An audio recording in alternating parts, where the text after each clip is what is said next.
I'm Paul Levinson, and welcome to Light On, Light Through, episode 130, Survival of the Media Fit. Well, as some of you may know, I've devoted most of my life to studying the evolution of media. In fact, for my doctoral dissertation, Human Replay, a Theory of the Evolution of Media, which I wrote back in 1978, I came up with a theory, a name for the theory of media evolution that I was developing. I called it an anthropotropic theory. Anthropo meaning human, tropic meaning towards. And my idea was that as media evolved, they became increasingly human. For example, black and white photography evolved into color photography.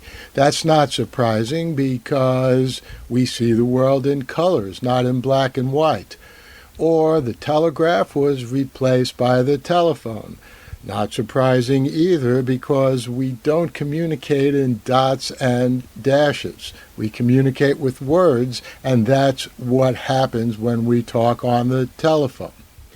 But one of the problems I ran into when I was first developing this thesis, which turned into my doctoral dissertation, is how do I account for why some media survived over the years, even though newer media came up and seemed to be all set to replace them, while other media were vanquished by the appearance of new media. For example, silent movies, although they were amazing and lauded by everyone when they first began to be shown in theaters, and this continued through most of the 1920s, were totally replaced by talkies or talking motion pictures, beginning with Al Jolson's The Jazz Singer in the late 1920s. Silent movies did not survive the advent of talking motion pictures. But on the other hand, radio, which deals with sound only, not only survived, but has thrived by and large for most of the years, the decades in which television replaced radio in so many ways. So this was one of the issues I dealt with in my doctoral dissertation back in the 1970s. It's also relevant now because it's interesting to consider the competition between television and Twitter as which one is the primary medium, which one is the cutting-edge medium when it comes to politics nowadays. It looked a few years ago with the advent of Donald Trump, who has been so effective on Twitter, that Twitter might be replacing television. On the other hand, with governors and the president appearing on television, some governors sounding and looking great on television, other governors, and including the President of the United States, sounding and looking not so great, it seems that television may have reclaimed its preeminence as the most important medium in communicating to the public about the COVID-19 pandemic. So I talked about that to my class, my Fordham University class, via Zoom this morning. I'm going to share with you that lecture right now. It's about 45 minutes. And again, I have to apologize for the sound quality, but basically this is what comes off of Zoom. But I do think you will be able to understand most of my words. So enjoy the lecture. The Light on Light Through podcast. And I left off yesterday with the point about how television, which before COVID-19 had in many ways been surpassed by social media as the cutting-edge medium. And you may recall we talked about this really on the first Zoom lecture. I talked to you about the fact how presidents of the United States from JFK through Obama were television presidents, and how Donald Trump is really the first Twitter president. But COVID-19 has brought television back, and that's why it's no coincidence that Trump has gone back on television. Trump's been tweeting all along, but he decided after he received understandable criticism for his musing about whether it made sense to drink Lysol and somehow get sunlight into our bodies. That was one of his last live press conferences, and his advisors told him, you know what, stay off the television camera because you're saying insane things. But in the last week or so, his advisors have been saying something different, which is, hey, Joe Biden is doing very well in the polls. Joe Biden is doing well not only in the polls, but in polling in Republican states. So Texas, which is by and large a Republican state, now has Joe Biden slightly leading Donald Trump. And in many states in the South, which previously had been strongholds for the Republican Party, Joe Biden is doing very well there also. So one of the things that his campaign managers have told him is get back on television. And this, I think, again, is a result of television making a comeback, because in this age of the pandemic, people tend to want to look at television more than they want to look at Twitter.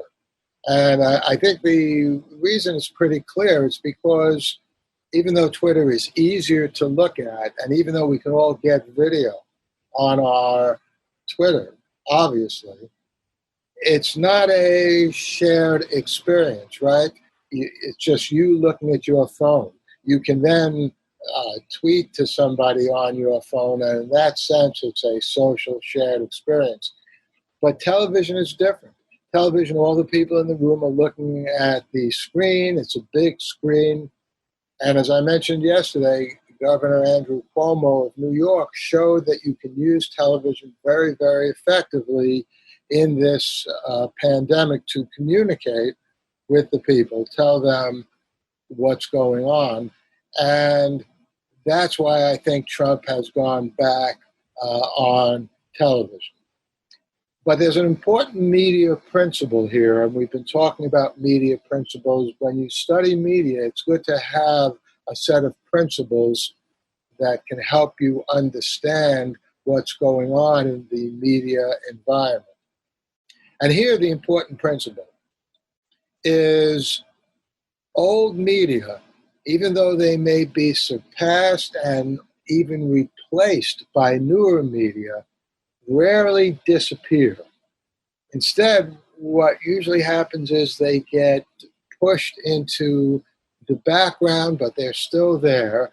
And then often they unexpectedly become important again, which is what has happened with television, or they remain a primary medium doing something different than what they originally did.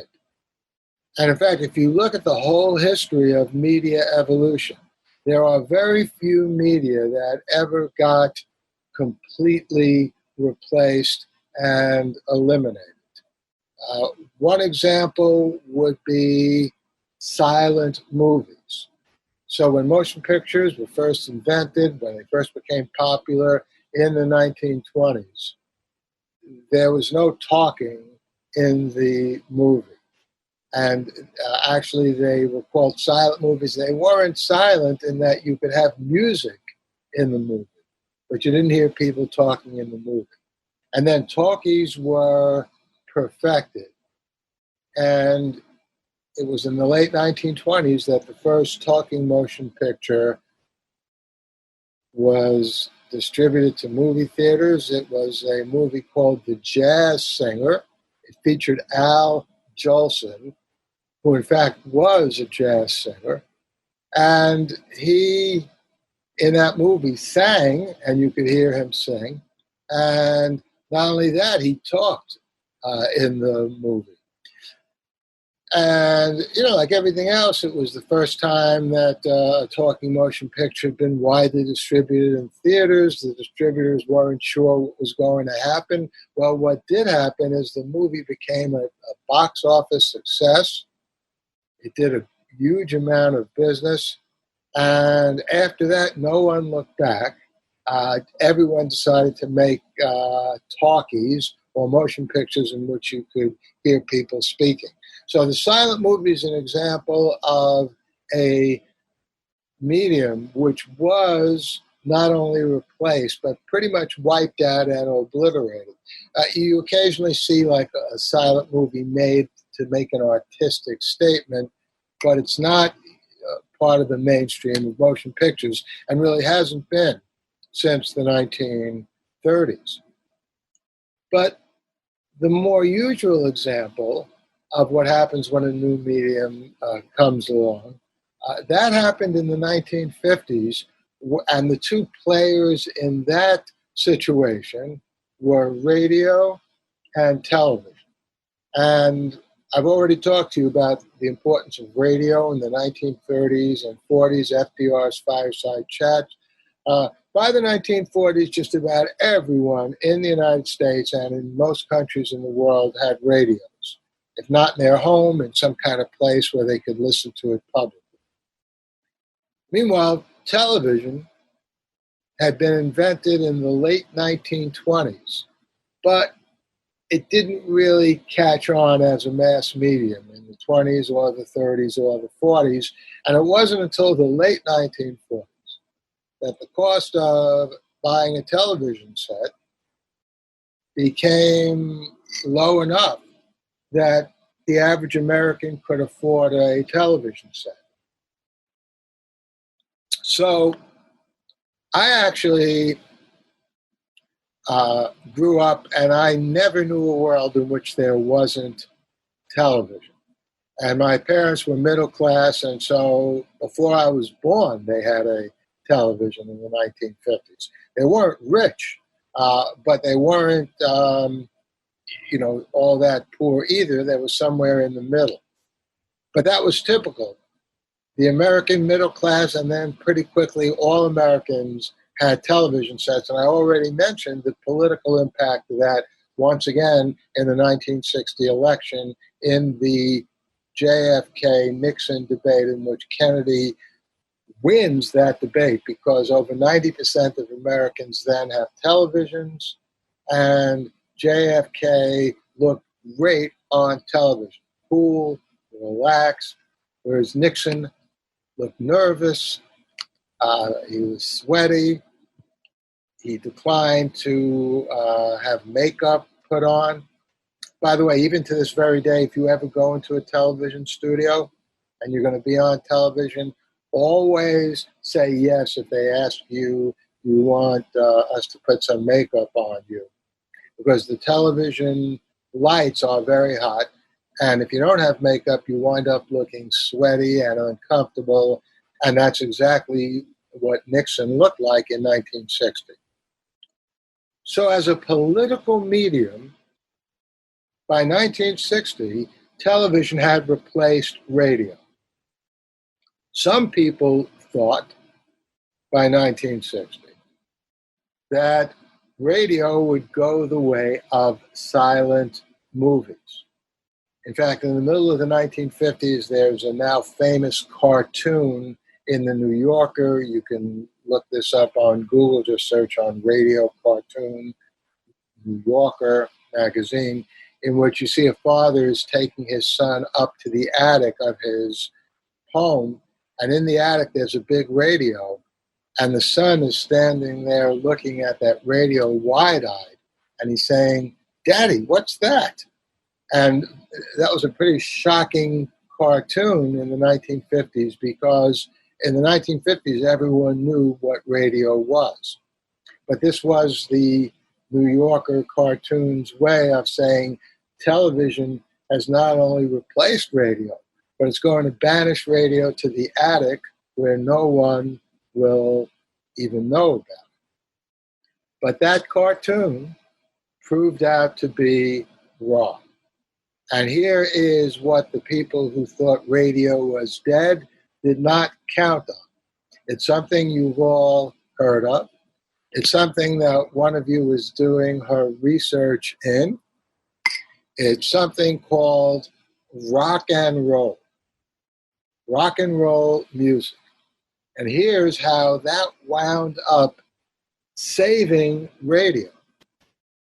Saved radio to the extent that radio, even after television, was bringing in more money than it had before television, meaning it was having more commercials, more sponsors. And it was all because of rock and roll music. So first of all, you all know what rock and roll or rock music is. Someone, I think it was Caridad, but correct me if I'm wrong, pointed out in her research that almost all of our popular culture in the United States comes from African Americans. And that's certainly true when it comes to music. Because in the 20th century, the three most important kinds of new music that basically took over the United States and the world were, in the first part of the 20th century, jazz. In the second part of the 20th century, rock and roll. And then at the end of the 20th century, going into the 21st century, rap and hip hop. All three of those kinds of music originated in African American communities in the United States. Now, here's something interesting. Not many people know this. I don't know how many of you know this. The word jazz was African American slang for orgasm. So jazz, orgasm, sort of sounds the same. And so African Americans used to chuckle in the 1930s when they heard white people saying how much they loved jazz, because that was the word in African American slang, not initially for music. And the same exact thing happened with rock and roll. And not many people know that either. Rockin' and rollin', if you think about it, was slang, again in African American communities, for having sex. So again, in the 1950s, a lot of white people saying, hey, we love to rock and roll.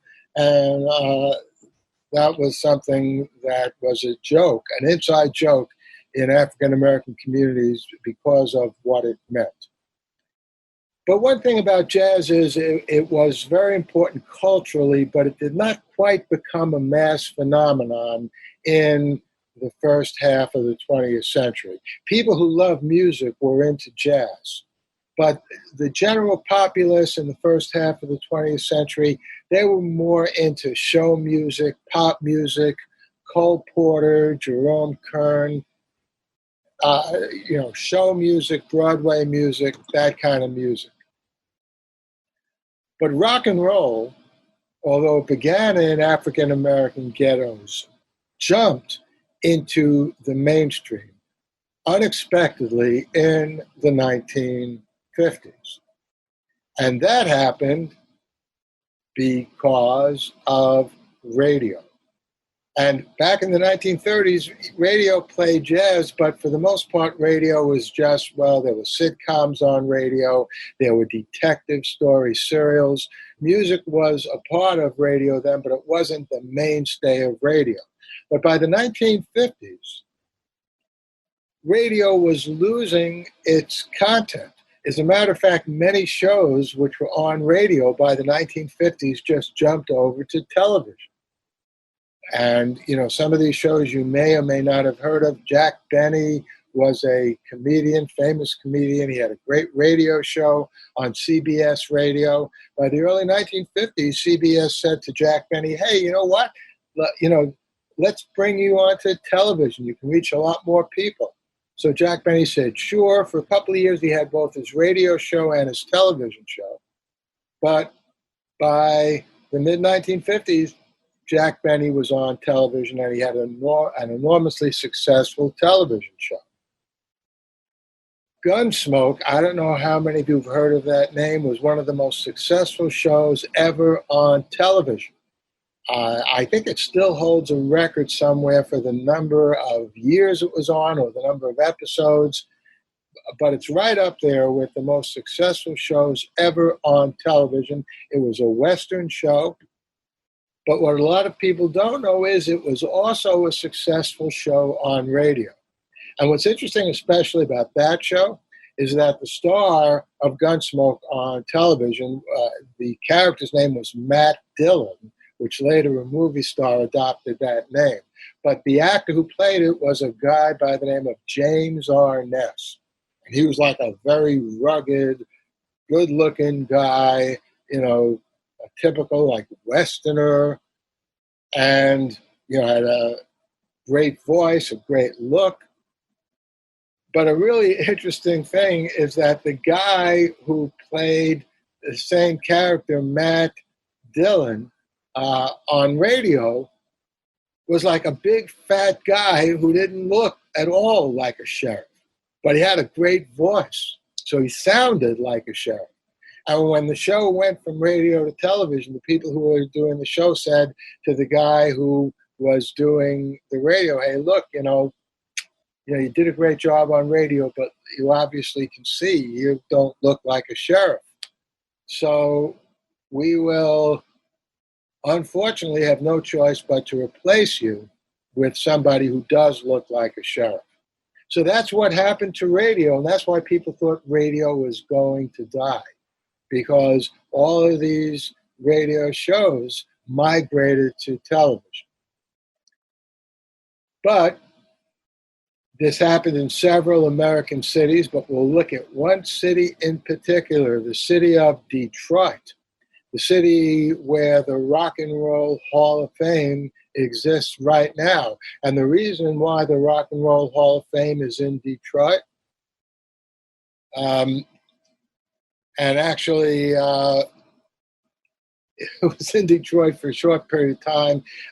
It really now is in Cleveland, so let me just correct that. The reason why, for the most part, it's been in Cleveland is because although Detroit was famous for the Motown sound and still is famous for that, Cleveland was the place where a disc jockey by the name of Alan Freed began doing something on radio that no one had ever done before. So let's take a little time machine trip back to Cleveland, Ohio in the 1950s. And let's focus in on a conversation that Alan Freed, a disc jockey, is having with the program director of his radio station in Cleveland. And here's roughly what the conversation is about. The program director said, "Alan, thanks for coming in to see me. I don't know how much longer we're going to be able to stay in business. You may need to start looking for another job.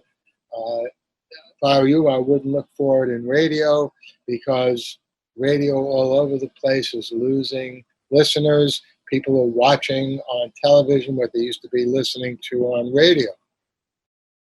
And Alan Freed said, "Yeah, I know that, but I have an idea. I have, I think, a way that we can put something on radio that Americans will love and that they are not finding on television." Well, the program director said, "I'm all ears. What did you have in mind?" And Alan Freed said, "Well, we have a bunch of clubs here in Cleveland, and I've been going to some of these clubs for the last few months. And I have to tell you, there is a new form of music out there. It comes out of the African-American ghettos. They call it rock and roll. And I'm telling you, it is a really cool infectious, great kind of music. The program director says, okay, I haven't heard it, I'll take your word for it, but what does that have to do with this station?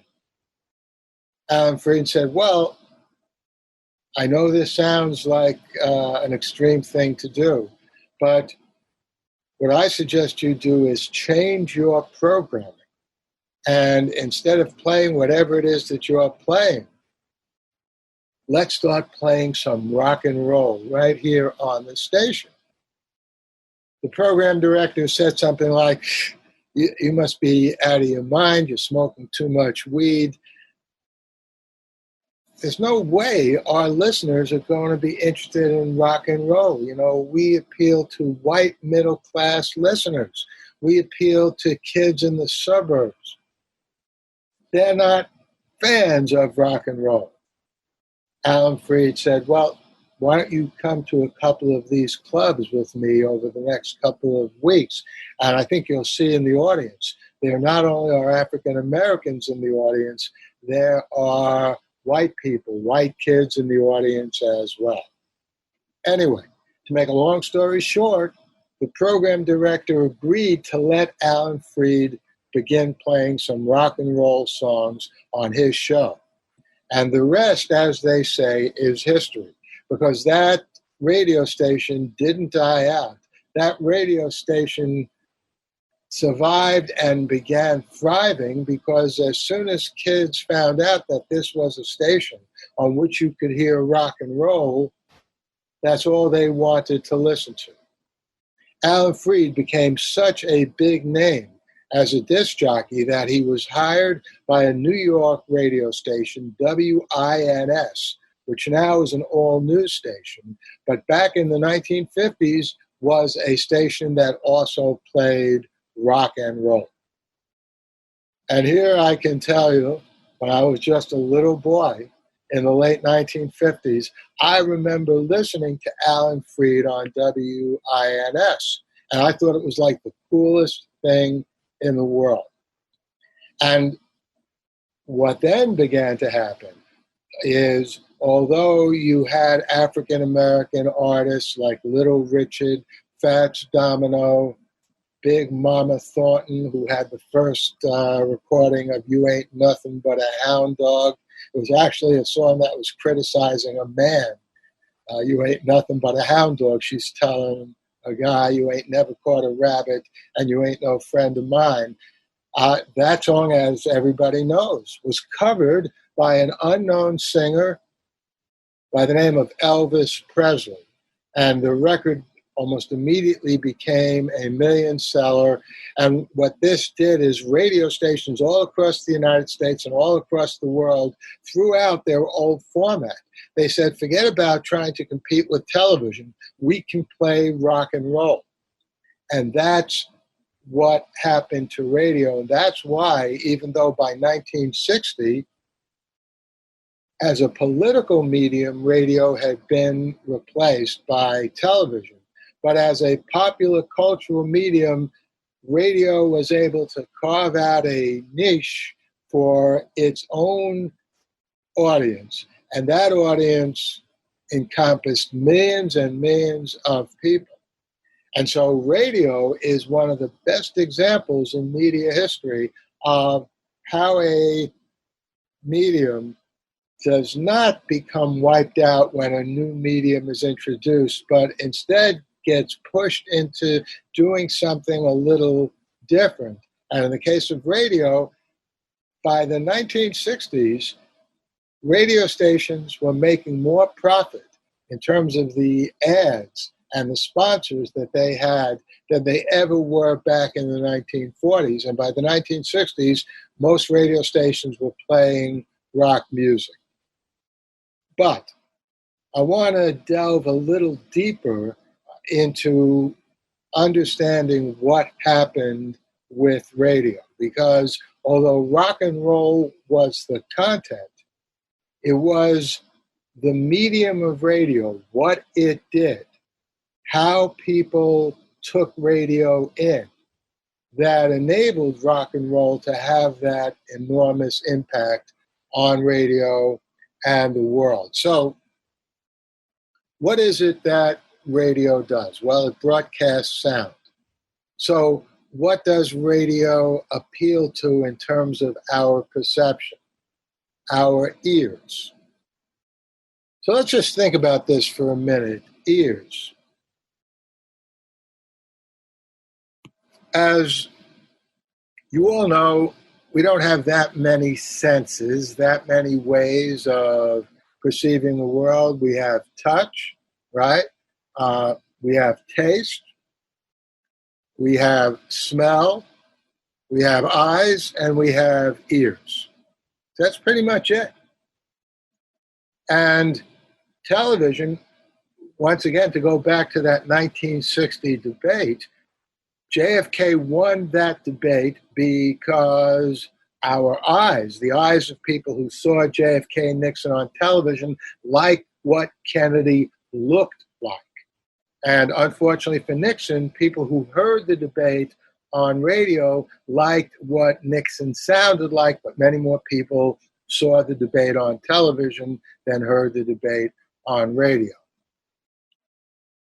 Music, rock and roll, although you can have a visual component, even in the 1950s, there were movies made about rock and roll singers. Elvis Presley himself became a movie star.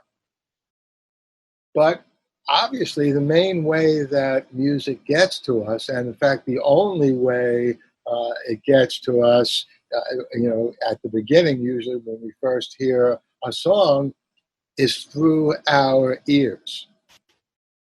And it turns out that our ears can do things that our eyes cannot do. So here is what I mean. And when you study the media, and this also comes from Marshall McLuhan, who spent a lot of time talking about the ear versus the eye in terms of human perception. So first of all, if you think about vision, you only see what you're looking at, right? So right now, I can't see what's in back of my head. You actually can see what's in back of my head, right? Because the camera is in front of me. So you see me talking and you see what's in back of my head. But I can't see that except that I can see my image here. But if I was talking to you in a classroom, if this wasn't a video, I wouldn't see what was in back of me. You would, because you'd be looking at me and everything in back of me. So the point is, all we see with our eyes is what we look at. We do have the expression listen to something, which is the equivalent of looking at something. But even that, it's interesting to think about look at something rather than look to something. That, in a way, is getting at the fact that you have to be looking right at whatever it is you're looking at. You can't see out of the back of your head. But sound is something that you can perceive on a 360-degree plane. In other words, our ears hear everything in the environment. So sound is a much more encompassing environment. Not only that, we're always immersed in sound in a way in which we're not always immersed in vision. So, for example, it's now 10:44 in the morning. 10 hours from now, 12 hours from now, 10:44 p.m., it's going to be totally dark here in the New York area. In other words, we won't be able to see as well then as we can see now outside. But as far as sound is concerned, if you think about it, the world grows dark every night, but it never, ever really grows totally silent. There's always sound out there. And as a matter of fact, there's something in many ways even more interesting about sight versus sound, which relates to television versus radio and why radio survived. If you think about it, we all have eyelids, right? And what do we do with our eyelids? Well, we close our eyes. And in particular, we close our eyes when we sleep. But we can close our eyes anytime if we want. What happens when we close our eyes? Well, we don't see anything. So if you close your eyes now, whatever it is you're doing, you won't see anything. You open your eyes, you see something. We don't have earlids, right? So in the natural world, the only way you can shut out sound is to put your hand over your ears, your hands over your ears. It's not very efficient. And that's because you could say that nature did not intend us to be able to shut off sound. We didn't evolve to easily shut out sound the way we evolved to easily shut out light. Not only that, as I'm sure most of you have realized, most people do at some point or another, when you're sleeping, not only are your eyes closed, your eyes aren't even working, right? If somebody you sometimes see like doctors in hospitals, they want to check up on how a patient is doing, and the person is sleeping, and they gently peel back the eyelid of the sleeping person. If that person is sound asleep, and it doesn't matter whether you're a patient or totally healthy, when you're sound asleep, your eye isn't working. What does that mean in terms of the physiology of perception? It means the light wave is entering our eye, and it is hitting the optic nerve, but the optic nerve is not working. The optic nerve is sleeping too. So we are really totally shut off from light in the evening when we're sleeping. But now contrast that to hearing. I don't know how most of you woke up this morning. The way I woke up is I have like an alarm on my phone. And the alarm went off and I woke up. What does that mean? There was light in the room, but that didn't wake me up. But the alarm, the sound of the alarm woke me up. Why? Because the physiology of the ear is not the same as the physiology of the eye. And so how does the ear work? We have eardrums. Sound waves hit the eardrums vibrate. That's why, by the way, hearing is almost like a more sensual thing than seeing, because there's literally something vibrating in our heads every time we hear something. So right now, when you are hearing my voice, you of course don't realize this. No one realizes it. But what's going on is I'm speaking. There are sound waves coming out of your speaker, and they're making your eardrums vibrate. Wow. So I have this magical power. I can make people's eardrums vibrate. But everybody has this power, because that's the way we hear sound. It makes your eardrums vibrate. And unlike the optic nerves, which go to sleep when we're sleeping, the eardrums, which vibrate in our ear, they don't go to sleep. And in fact, what they do is they vibrate. There are audio acoustic nerves in back of the eardrum, and when the eardrum vibrates, it sends an acoustic signal through the auditory nerve that goes into our brain. And unless we're in a coma, or unless we drank so much that we're like utterly passed out unconscious, in which case, all right, at that point, if we're really passed out, even our acoustic eardrum system won't work. But if we're normally asleep, our ears are still working. And you might ask, well, I wonder how this developed, why it developed. And, if you think about evolution, survival of the fittest, and I know that two of you are bio majors, and I'm sure you've studied evolution. Well, what survival of the fittest is all about is those organisms that can best cope with their environments. They're the ones who survive. And so let's go back now, I don't know, let's just say 500,000 years to Africa, where all humanity originated.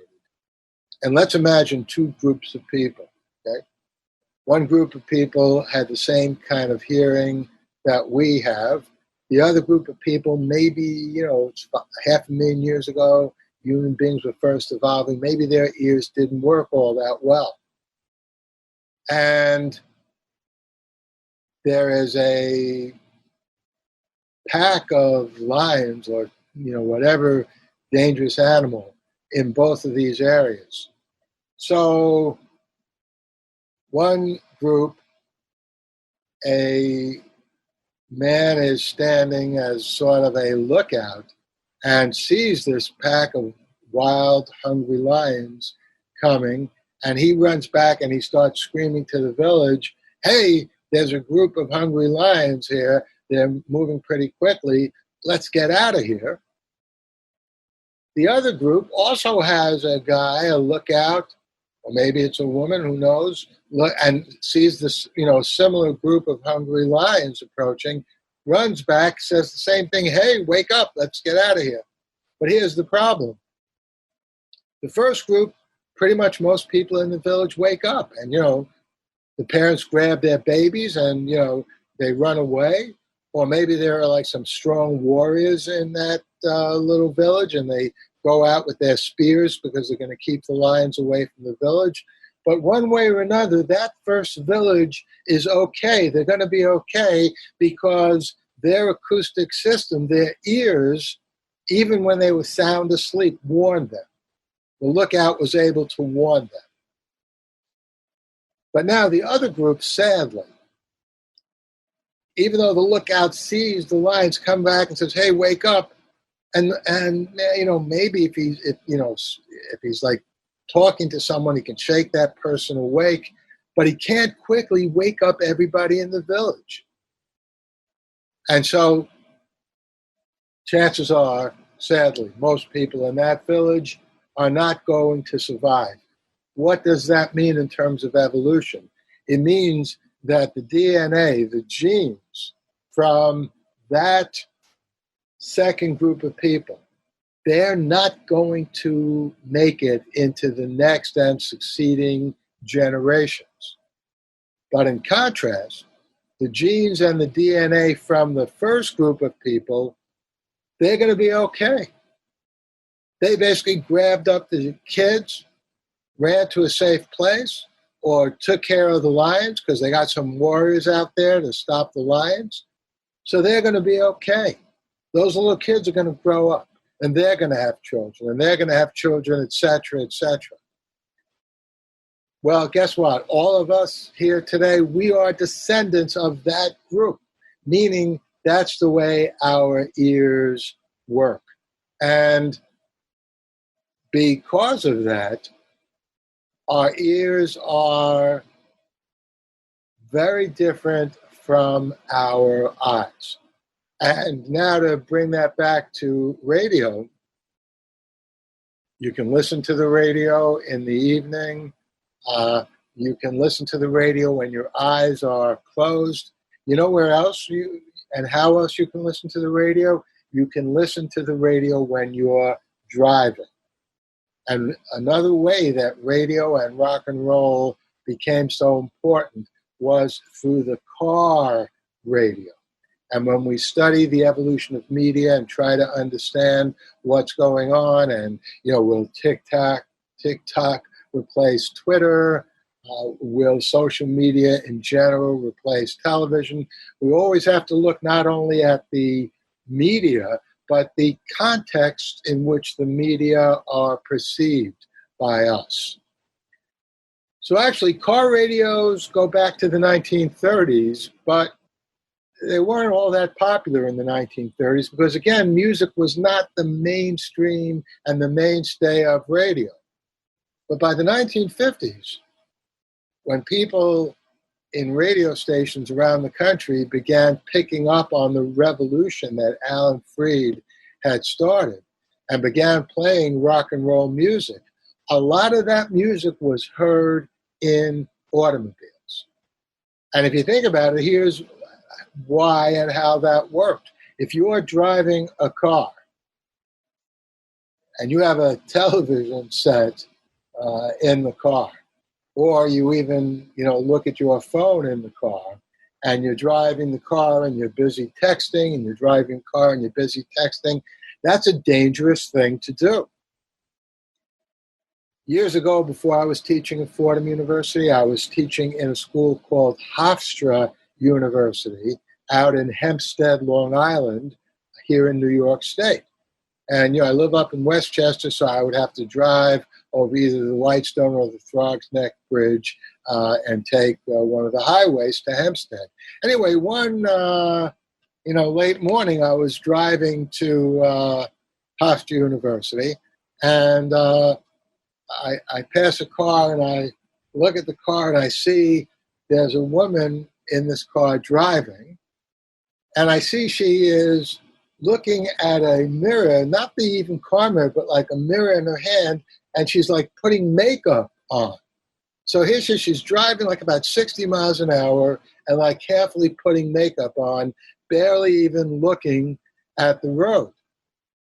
So I don't know, maybe she had a television appearance at some studio on Long Island and she was putting makeup on, but no, that wasn't it because they put makeup on there in the actual studio. But anyway, what I did as soon as I saw her is I drove as far away from her as I could, because obviously that's not a safe way to drive. Neither is watching television if you're driving. Because again, the eyes can only look at one thing. The eyes are like a very monopolistic kind of perception. They're very selfish. They just look at one thing and they can't see anything else. The ears, however, are different. So although it is unsafe to be looking at anything other than the road, as you all know, when you're driving, it's not unsafe to listen to music. And I remember in the 1950s, and to this very day, you're driving along, the windows are open, even better if you have a convertible, and you're playing some loud music on the radio, and the wind is blowing in your face. That is really a good experience. It's a very satisfying physiological experience, because you're listening to the music, you're hearing the sound, you're feeling the wind in your face, and it's totally safe because as long as you keep looking at the road. So you can be singing, you can be pounding, the side of the car, keeping, the beat. All that is fine and safe as long as you just keep looking in front of you. But the second you look at your phone, that's where it gets dangerous. So back to the 1950s and putting all these pieces together. Radio survives because it appeals to the ears, not the eyes. And by appealing to the ears, it appeals to something that you can make use of when you are looking at something else, because the ears work independent of the eyes. Here's another time that we listen to radio. When we're taking a shower, right? So, we're taking a shower, you can have the radio blaring. It has, one thing has nothing to do with another. We're looking at different things while we're listening to the radio. So that's the media explanation for why radio survived. But the content that radio played was rock and roll music. And so the result of all of that is radio not only survives the advent of television, but it thrives. And to this day is still doing pretty well. Now, admittedly, eventually, with streaming on Spotify and Bandcamp and whatever you might listen to, Apple Music, radio is to some extent now at last taking a little bit of a beating in the acoustic area in a way that television was not something that was threatening radio. In other words, when it came to playing music, radio had it over television. But when it comes to playing music and listening to music, Spotify and any site that allows you to stream, that is providing competition to old-fashioned broadcast radio. But I'm not going to talk any more about that. If you're interested, and again, I know one of you is doing something on the history of music, but if you're interested, the evolutionary thread of that goes from broadcast radio to mixtapes that people put on their cassettes in the late 1980s, early 1990s, to iPods, and then eventually to Spotify, iTunes, Apple Music, etc., etc. But all of that is, I think, a great example, which we should keep in mind when we're looking at the competition now of, first of all, different social media, one to another, and secondly, the competition between social media and more traditional media. And one of the points here that I've been sort of emphasizing all term, but I want to underline it again, is we should make no mistake about it. Media are always in competition. And I, talked about natural selection regarding human beings. Well, media are subject to selection also. They're subject to human selection. We humans decide what media survive as media evolve. And we decide what media will make it on to the next generation, what media won't, what media will have to change what they're doing if they're going to survive. So media are always in competition. There are at least two levels of competition. There is what might be called the intra. Intra is like a fancy word for the inside one particular kind of media environment. So social media compete with each other. Are you going to use Instagram or TikTok or Twitter? That's one kind of competition. And then on a larger level, you have the competition of one media environment versus another. Are we going to watch television, or are we going to use the more portable screens on our phone? And in both those cases, the competition is constant, it's daily, it's relentless, and the people who decide what will survive and what will not are us, the consumers. The Light on Light Through podcast. Well, I hope you enjoyed that. And as some of you may have noticed, I've been picking up the frequency of episodes that I'm putting out on, Light Through. And I'm beginning to think in this COVID age, when so many of us are so much in need of information and some of us cannot easily get to classes or libraries, that I'm going to continue this pace of episodes in this podcast, at least once weekly. So I hope you enjoyed what you just heard. I'll be back here within a week or even sooner with another new episode of Light On, Light Through. In the meantime, enjoy.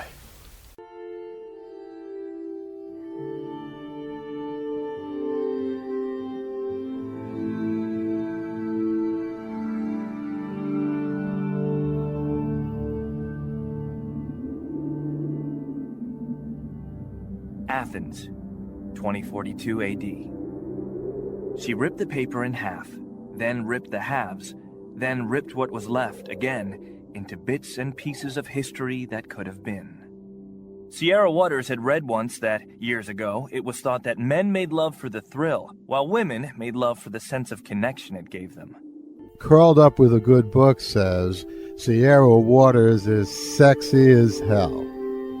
You can find out more about The Plot to Save Socrates by Paul Levinson at theplottosavesocrates.com.